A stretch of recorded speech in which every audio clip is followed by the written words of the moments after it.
This is Overtime, a weekly moment of off-the-cuff commentary on everything from sports and politics to observations about everyday life from NFL All-Pro Carl Lee. Welcome to Overtime. Hello, ladies and gentlemen. This is Carl Lee, and this is our Overtime segment. And I have Hollis Lewis here today just to kind of assist me with this. I'm going to run down some quick numbers just to give you an idea or give you some information. And this is from the West Virginia High School Transfer Portal notes, okay? South Charleston is 0-4, and they've been outscored 283-0. St. Albans is 0-4, and they have been outscored 241-34 in 4 weeks. Riverside, they've been outscored 85-13. Capital, they've been outscored 176-33. Sissonsville, 0-4, 174-38. Buffalo, 0-3. Had 2 key seniors transfer out, 3 other seniors quit. As a result, outscored 138-16. Ripley, 0-4.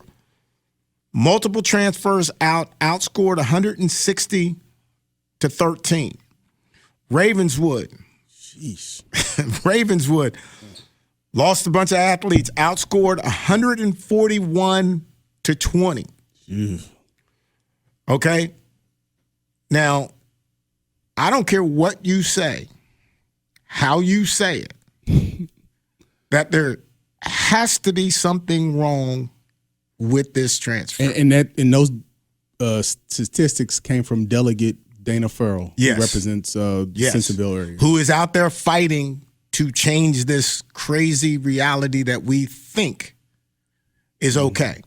Mm-hmm. All right, so Hollis, I'm gonna paint a picture, and for all those people who are pro transfer and it's about my individual kid and all that kind of stuff. Now, we just already had a conversation, earlier on Let's Talk about that dog that you got to have to get to that next level. Here's my problem with the transfer as a whole, the rule itself. Yeah. You're going to lose juniors and seniors and or your most talented players, okay? On the back end of it, you are allowing 8th graders who are going to be 9th graders coming to the high school a chance to go wherever they want.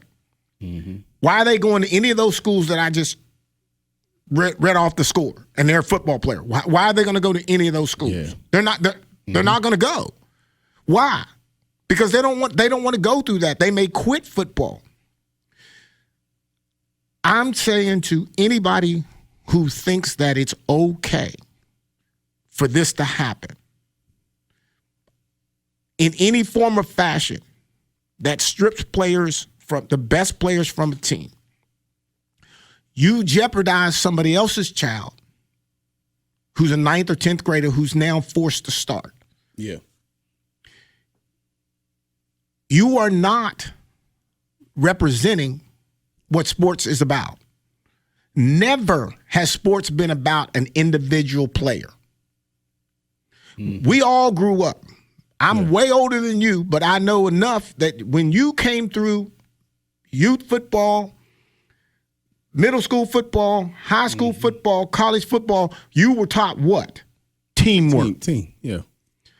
You don't have a space.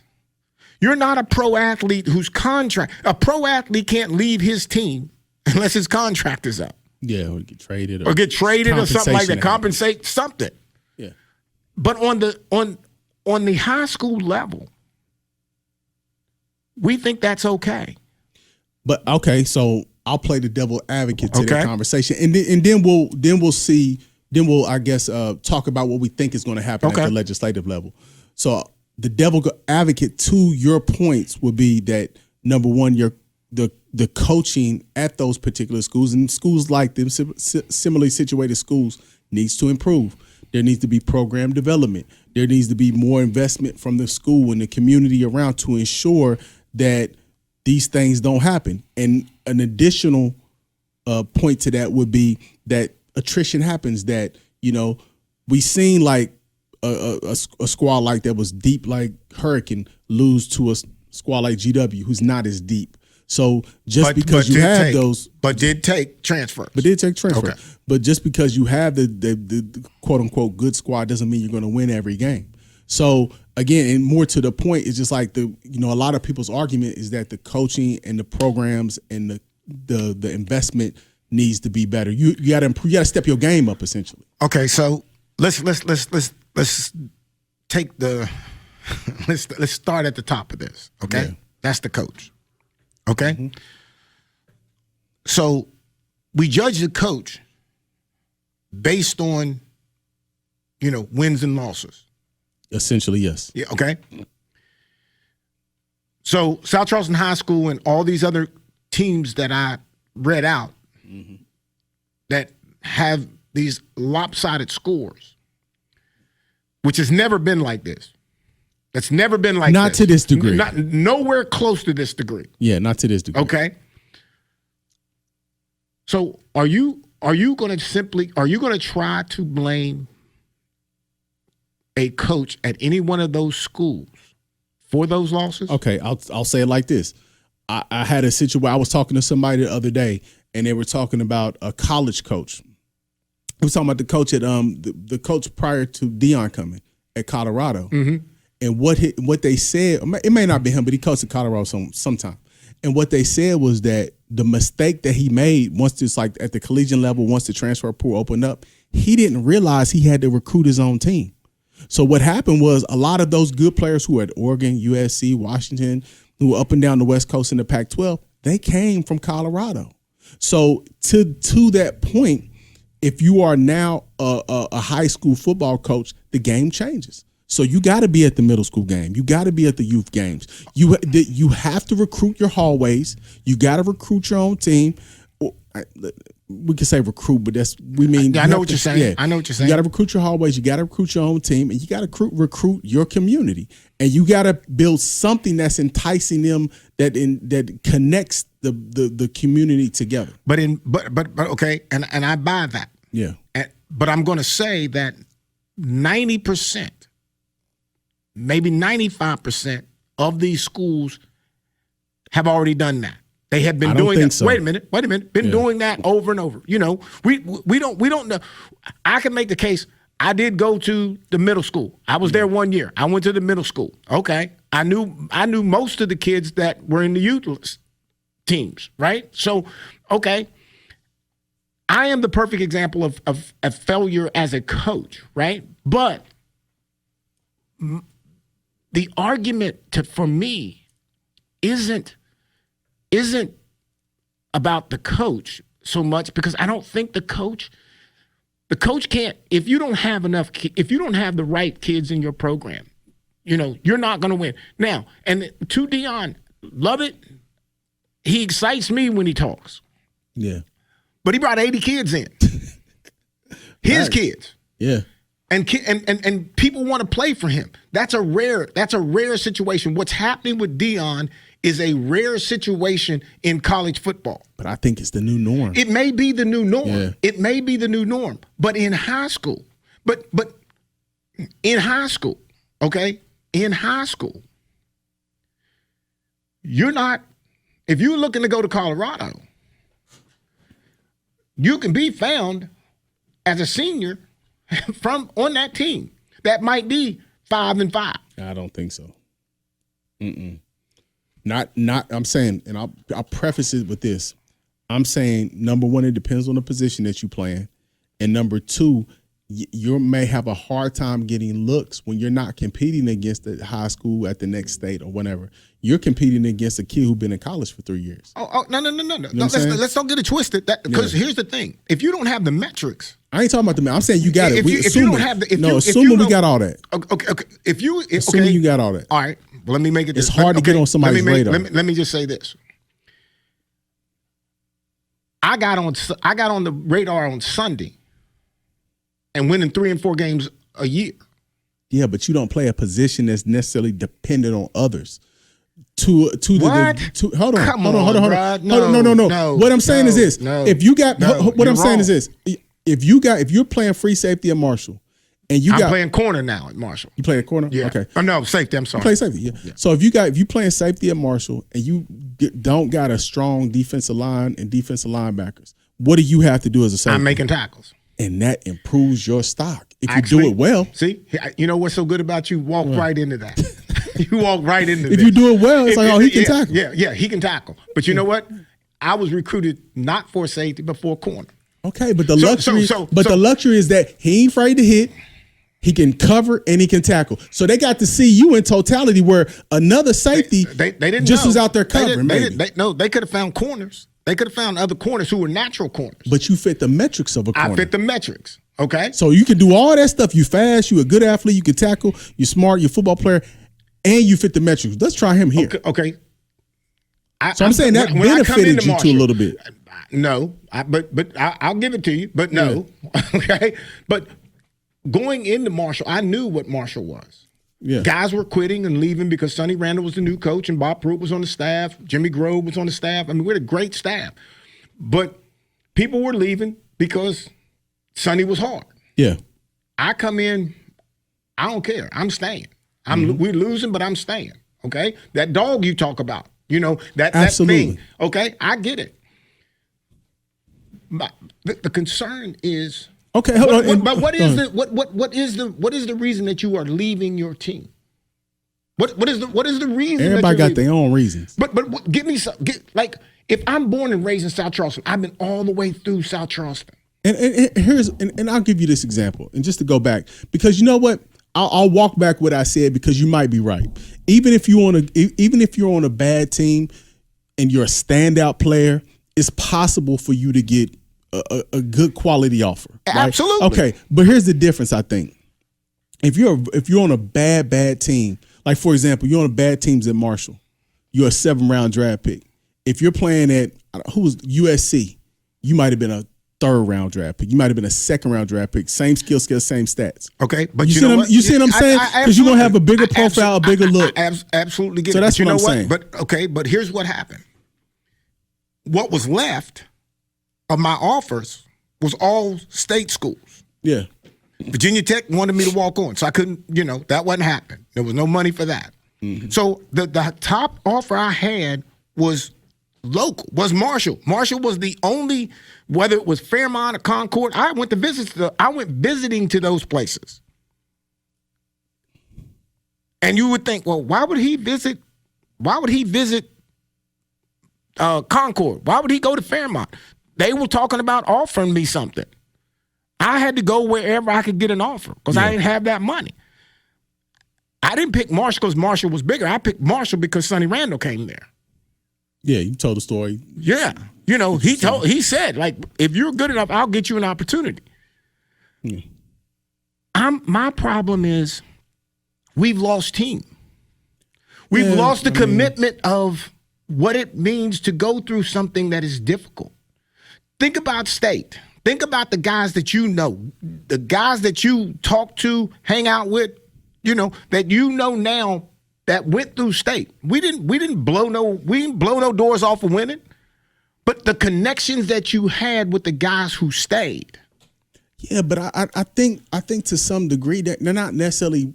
That's not what they're looking at. I think for a parent or kid who's trying to go from this school to that school, they're looking for a situation in which, hey, number one, I may be able to win. Number two, I'm going to be on a better team, and I'm going to put myself in a better situation to be seen. But we just talked, and if anybody listens, go back and listen to Let's Talk. This last episode, you're going to hear Hollis Lewis bring some very valid points about you as the individual, and who you are as the individual makes that difference.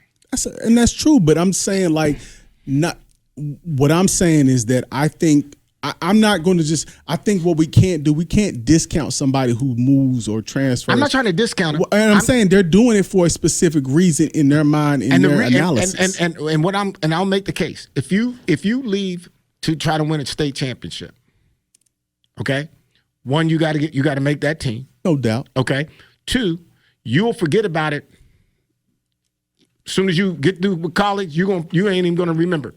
Okay, you ain't even gonna. That's not true. Yeah, you're not gonna. No, it's true. Some kids, some people are bound. High schools, they remember. They hold on to that. Okay, maybe. But if that's what you got. Yeah. Okay. Some people, that's what they got. If I left and went to Charleston High to go win a state championship, I don't even know how to feel. But the thing is, when you see them cats around town, y'all gonna talk about it. The 20, 30-year reunions, when y'all go out to get chicken wings, y'all talking about them games. And they gonna talk about you in the league and doing all this fly stuff that you did. They go, remember we was woo. That's something you gonna hold on to forever. I truly buy into the idea of teamwork. You know, you hear the term, the teamwork makes the dream work. Yeah. You know, all of that. I so buy into it. I hated the fact that I have, I appreciate the Saints for picking me up and giving me a year. With all due respect, I care about that. But I would have loved to have retired from the Vikings. If I'd have got that one more year, if they hadn't cut me, I was going to retire after that year.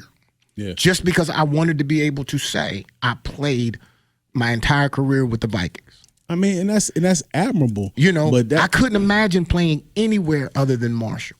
Yeah. I couldn't imagine playing anywhere other than South Charleston. And all of those things on Let's Talk that you talk about me and the positives and the realities of that. Mm-hmm. I'm trying to explain to you the most critical piece of where these kids, because these kids may not get to that level. Yeah. They may not get to college. We have to be able to grab them and teach them this lesson sooner than later. The grass is not greener all the time on the other side. It's greener where you water it, but I think the flaw that we make is that we have this perspective. There's not lessons on the other side. So if you cross that grass and you go to the other side, it's gonna be lessons over there too. Like it's lessons over here. You know what I'm saying? But so team sports is team. It is, but it's team either way. Whether I'm on this side of the grass or this side of the fence or that side of the fence, it's lessons either way, and the job is to pick them up. So you're going to make the case. You're going to make the case that it is better, or not better. I'm not putting. No, we can say better. We can say better. Okay, you think it's better for the freedom to just jump around? No, I don't. Here's what I'm saying. I don't think it's better. I think what's tight and what's beautiful, if this city was like, if they had the DuPont kids playing the DuPont, the East Bank kids playing the DuPont, West Side kids playing the West Side, South Charles, and then they go to the parties and they got their varsity. They're not only representing their school, they representing their neighborhood. That's dope. That's fly. That get them rivalries coming up that we going at each other, but we could be cool in other capacities. However, I'm just looking at the reality, and what I'm saying on the reality front. No, we know that the reality changed. It is happening. Yeah, it's changed. So now I think. I'm not going to use it. So what I'm saying is that you back in the day, you were bound by your neighborhood, you were bound by your school, you were bound by representing that. That's not the case no more. So what I'm saying is that you have to be bound by a leader. You have to be bound by a program. So now I'm saying the job of that's why I would advocate, if I ever got in Congress. Would you go? Congress, they need to pay coaches more because the job has changed. So now kids, just like that Deion effect, they're bound by that coach who they think whatever. So it's a different game now. So leadership is at a premium right now. Well, yeah, the coaches need to be paid more. It's more important than ever. Coaches need to be paid more. That's ridiculous what they play. It makes no sense. Because what I'm saying for a coach now, it's a full-time, all-year-round job. And what they need to do with coaches, and again, it's going to be hard to do this with Title IX and everything, but I say a football coach is going to bring in the majority of the money. They need to have a full-time position in the school. You know, like you're going to be the full-time sub. We're going to pay you $50,000, $60,000 a year. You're gonna be the full. Makes sense. So you're gonna have your office. You're gonna do the weightlifting, whatever. And if any teacher in the school building miss, you the automatic sub. You filling in.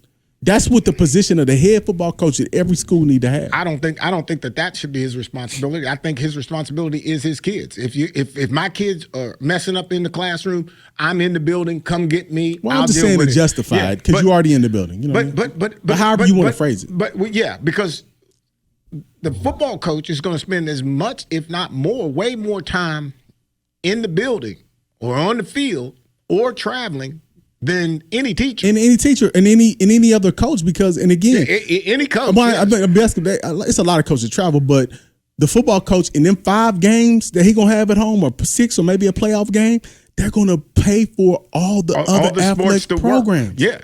You know what I'm saying? Yes. So that coach needs to be there and he needs to be paid. Yes. But let me just go back here before we kind of wrap this up here. And we got to give our perspective on what's going to happen. Okay. Okay. I don't believe that the system as it is working, will ever work. I think we are teaching kids, we're providing an opportunity of something that is negative to these kids and to these parents. We're promoting something that is not realistic in life. It is. No, it is not. You got a job. Jobs. If I don't like my job, I'm going to find another one. But you got to find it. I got to find it. It's the same thing as a school. I got to find it. Finding a school is way easier than finding another job. I'm saying finding a school. You're right. It's easier to find a transfer, but I got to find a school that's going to fit me. So I have to be a little analytical. It was fitting you before. Maybe not. Maybe not. Okay. Because we seen, and I shout out just the Villatami kid from her and perfect life lesson, right? Quarterback, one of the best quarterbacks in the state as a sophomore. Mm-hmm. Gets his job took, whether justified, unjustified, whatever, without competition, with competition. I don't know the details of it, but he's not the starting quarterback. Now he moves to safety and running back. But there's a piece that you're missing in there. What? He was getting ready to leave. I don't know that. I can't say that. From what I understand, that he was not getting ready to leave. But I ain't going to go there because I don't know that for sure. All right. But the lesson in that, he moves to running back. And Friday night, he had a breakout. 5 touchdowns, almost 300 yards. Basically won them the game in a dogfight. The lesson is there. Okay. With that being said, and again, this requires a compliment to the coach who puts him in that position. Exactly. So who saw the talent? Saw the talent and put him in that. And said you can do this and you can do that. Yes. Yeah. But to me, if there didn't need to be any breakup when another quarterback came in. There didn't need to be a breakup. You know what I'm saying? There didn't need to be no conversation, no Facebook post. There didn't need to be none of that kind of stuff. People in their feelings, so I ain't gonna fault nobody for that. But what I'm trying to express is that I'm saying when we talk about lessons are pertinent everywhere. But so what do you think Delegate Farrell and the legislators going to do with this transfer rule? I want to hear your point. I truly don't know what they're going to do. What's your prediction? But I don't think that anybody who's already transferred is going to have you can't do anything about those who are there. I think that we're going to have to get to a place. I'm going to assume that they're going to have to require a true move. No, but what did we say the other day? You said the other day that it's going to be a 0. If you transfer, that's it, no matter what the reason is. No, I'm saying if you legitimately move, if you pack up, sell your home, and you go to wherever, okay? But you can't do that because it creates inequity. Because that wait kid a minute. You ain't let me. Oh, I'm sorry. You ain't let me. Go. Okay. Okay, go ahead. I'm sorry. So that would be one of the things. The other piece of it is you have to if you're moving, it has to be, to me, it has to be academically. It has to be an issue with the academics. Sports is something that is a sidebar. Yeah. So sports, there should be no justification for moving in sports. If you got an academic or you legitimately are moving, and I know what you're going to say, black folks may not be able to make that move. Yeah, and that's what I think you can't do. But here's the thing: black and poor folks. But they're not. But again, they're not they're not thinking about moving. If you're trying to move for sports, you're trying to move for sports, come on. What I'm saying, here's what I'm saying. I mean, if you're legitimately moving, I don't have a problem if you move with sports if it works out better for you. But here's what I'm saying. Here's why I think, to your point, I got this from you. I think you're going to have to make a blanket cut rule where if you transfer for regardless of reason, you got to sit out in that sport you played. I'll give you that. Year. You got to sit out because what we can't have, because somebody from Hurricane or somebody from South Hills or Canal City, they may be able to afford to go get an apartment somewhere else around the county or a different county. That kid from Renaissance and City Park and in South Park, they can't afford to do that. So they got to find a host family, do all these other changes. So you're going to have to make a blanket rule where regardless of whatever your reason for transferring, you got to sit out in the sport that you played at the previous school. Every sport. You saying every sport? I'm saying every sport. So I ain't going to say every sport. I'll just say the sport. So if I played football in 2020 at this school, I can't play football in 2021 at that. What if I played football, basketball? Then you done for those sports. Okay, that's my point. I'm not, again, I don't want to say, I'm not advocating that this should be the rule, but I just think I don't know how you make it equitable either in any other way. I don't know how it's fair. And I think people, what we're trying to do is we're trying to make it fair. That's what we're trying to do. Yeah. We're trying to come up with a sensible reason, and of course they're not going to use my idea or Hollis's, but we're trying to give you a little bit of insight of what we think. Yeah. So that's our overtime here tonight. We'll get back with you again soon. Talk to you later. The opinions expressed on this program do not necessarily reflect the opinions of WVRC Media, its management, employees, or sponsors. Contact Carl Lee on email, letstalkcarllee@gmail.com, or text 409-422-7539.